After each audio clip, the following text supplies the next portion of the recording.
Je voyais le sang monter. Émilie, mariée au premier regard, revient sur l'accident de sa fille Lina.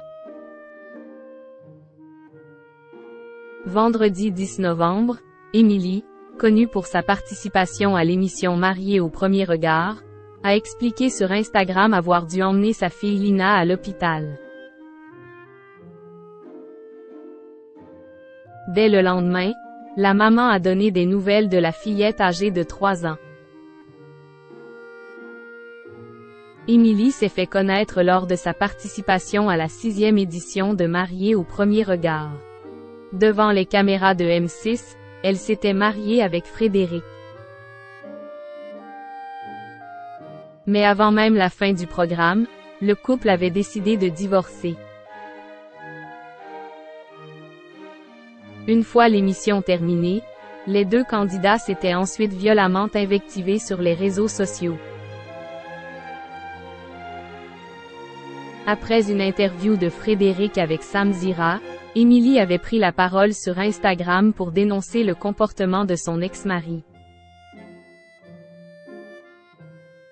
Ce soir, je vais prendre la parole, car j'en ai vraiment marre que Frédéric constamment ne cesse de raconter des histoires sur moi et mon enfant.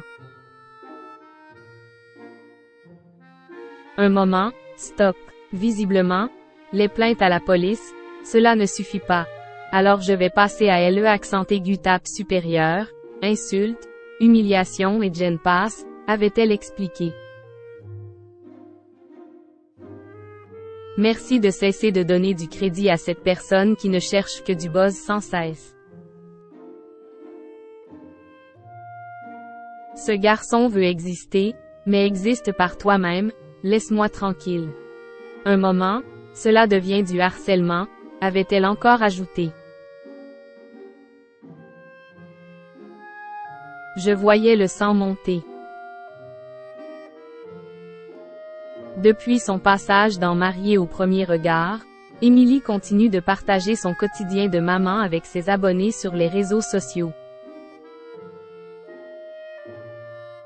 Vendredi 10 novembre, la jeune femme a expliqué sur Instagram être aux urgences avec sa fille Lina, âgée de 3 ans.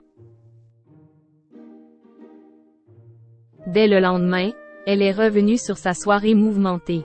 Je suis dans la salle de bain et j'entends « Maman, bobo, bobo ». Je me dis « Ce n'est pas possible, elle est censée être au lit ». En fait, elle s'était levée, elle était allée prendre cette boule que j'avais rangée et elle l'avait fait tomber sur son pied, a-t-elle d'abord expliqué. Je commence vraiment à paniquer.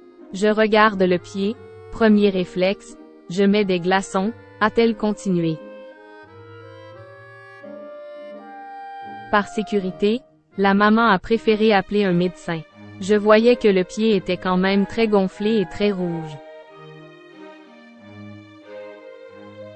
Je voyais le sang monter sous l'ongle, a-t-elle confié. Sur les conseils de son médecin, Émilie a décidé d'emmener sa fille aux urgences. Ce n'est pas cassé, ce n'est pas fracturé, mais ils m'ont dit que s'il y avait trop de sang, il faudrait percer l'ongle, a-t-elle ajouté.